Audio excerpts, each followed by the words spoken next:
Oklahoma State, Coach Lutz, they deserve a lot of credit. They're a good team. They're a very competitive group. They've got a lot of toughness, physicality. I believe they'll be a team that will be in the NC tournament later this year. Very well coached, very good team, and they did some things to put us in some tough spots. Proud of our guys. Certainly in the second half, thought we played more to our identity. If you look at in the second half, we started quick out of the locker room. We pressured the ball, generated points off turnovers. We got on the offensive glass. We started stringing together stops. And so I think it was a tale of two halves. And that second half, for us, coming out of the locker room quick was so important to establish our identity. And so proud of our guys for how they continue to fight through the challenges we had to make enough plays to come out with the win.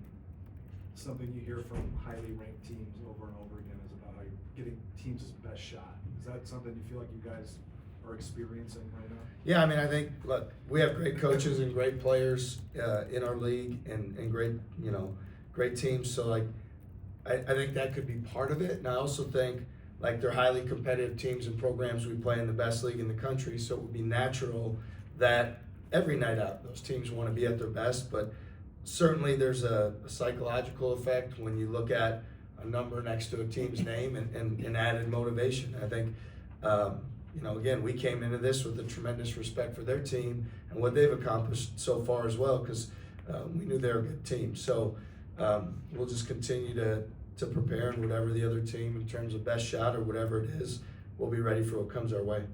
What is the challenge of meeting or exceeding that level of intensity you're getting from teams, not only on a given night, but night in and night out?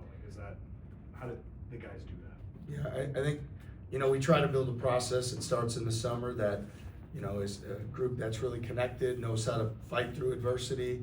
It's always better to fight through adversity and find a way to win instead of losing and then learning your lesson that way. We've been fortunate in a handful of games or so that at halftime maybe we're down or just not our best, and find a way to come out of the locker room and get off to a quick start. So I think, for us, we try to build the competitive endurance every day that you need to have. And I think we use the term depth, and certainly there's different guys tonight. Obviously Nelson gave us a huge spark in that first half. Bateman didn't play as much as he normally plays. Played ahead, great minutes off the bench, and I think Heisey, from a defensive, physicality, toughness, competitive side, did great things. So I think we're fortunate that we still have guys like Bateman, we still have guys like Eric Mulder, we still have guys like Kate Kelderman who are important, and opportunities are going to come their way. And we know that because of that competitive endurance, whether it's an injury, a sick, a hurt, there's going to be things that happen. Foul trouble, which we've been experiencing more of, all those things are going to happen, and so everybody being ready is going to be so important. Winning plays in key moments by a lot of guys has become a theme, obviously. How big were Blake's 3 offensive rebounds, 2 putbacks in about a 5-minute span when it's a 2-possession game and an 8-point game? And yeah, those are huge. I mean, Blake had a monster second half. I mean, the lob that he went and caught at, felt like 12 feet and finished it was ridiculous. He's a freak. And then those offensive rebounds are huge because, look, in the first half, we weren't impactful on the offensive glass at all. And we talked to our guys, if we're going to be an elite offensive team, which we aspire to be, you have to get second chance points. You have to be great on the glass. You have to, hunt those plays. And Blake has been so terrific in that respect. And the second half for him was really, he was a bright spot for us. And another theme has been you on high degree of difficulty shots and makes. I don't know if I've seen him do a fall away sideways 3 at a key moment. Just how does he continue to impress you with his ability to focus and execute in those situations? Yeah, he's in a great rhythm.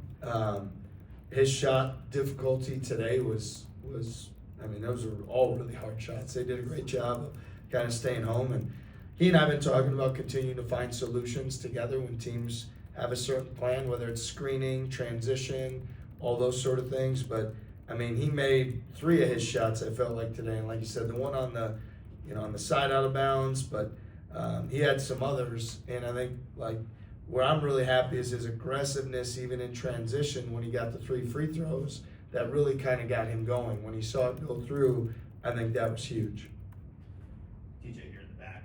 Dominic had that stretch, 7 points in 6 he's had sparks midway through the first half and you're really going this season, it seems like a couple of times. How fun has it been to watch him develop in this new league for him in the Big 12?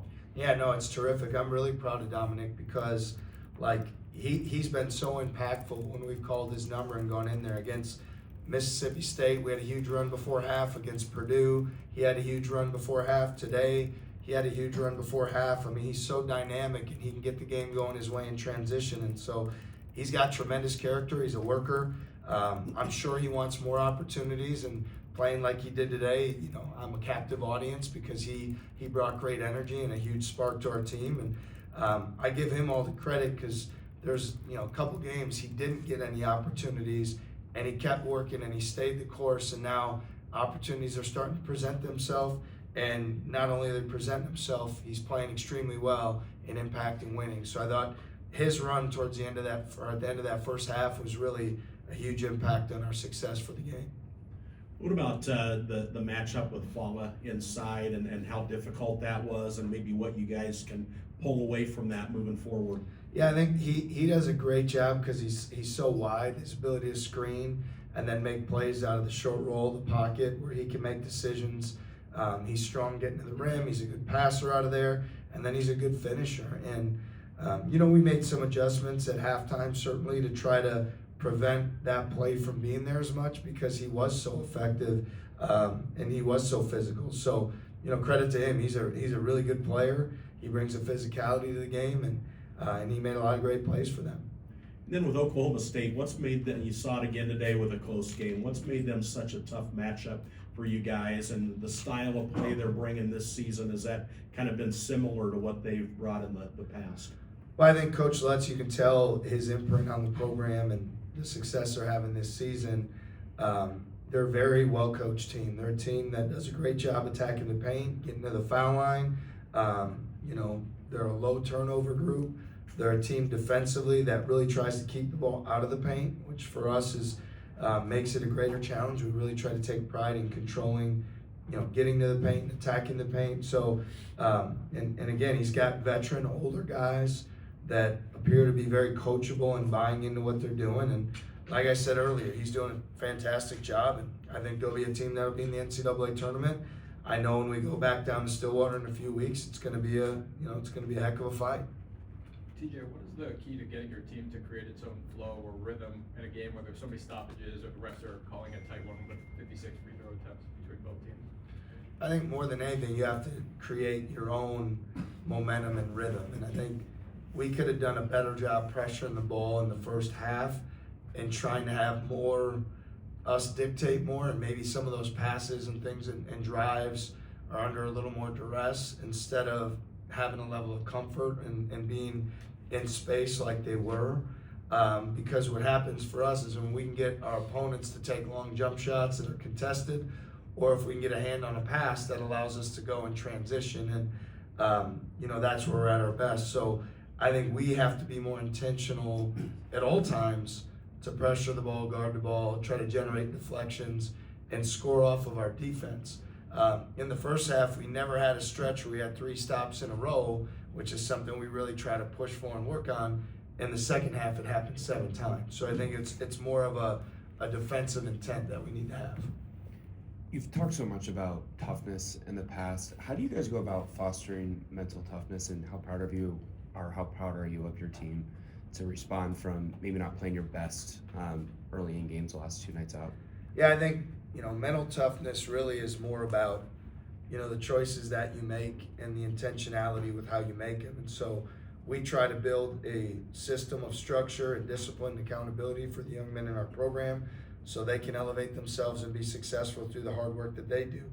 Part of mental toughness is an understanding that if you've done the work and you've put the time in, that you should expect to be successful. You should expect things to go your way because you know the integrity of the work that you've done. Another part of mental toughness is from a group standpoint of we've been in these challenging situations. We've had adversity. We've overcome adversity. We try to do things off the court, whether it's, you know, the soccer field that everyone talks about, conditioning, or the MMA training, or any of the things that we do in team building. to try to foster an environment where our guys know that they're together, they're unified, and they can count on each other in those moments. And then, look, I think the last part of it is just, you know, a pride in your program and a pride in, you know, everything your family's done to put you in this position, everything, all the sacrifices you make, and just having that sense of pride kick in and say, you know what, I will not be denied because of how invested I am. This is how important it is. And I love putting on this jersey. I know I don't get to do it forever. I mean, I sit here right now, we have, 7 more times we get to play in Hilton, right? So every one of those is so important. And so I think that the pride is also a huge part of it. So those are the factors that I see. Thanks, everyone. Thank you. Thanks. Thanks.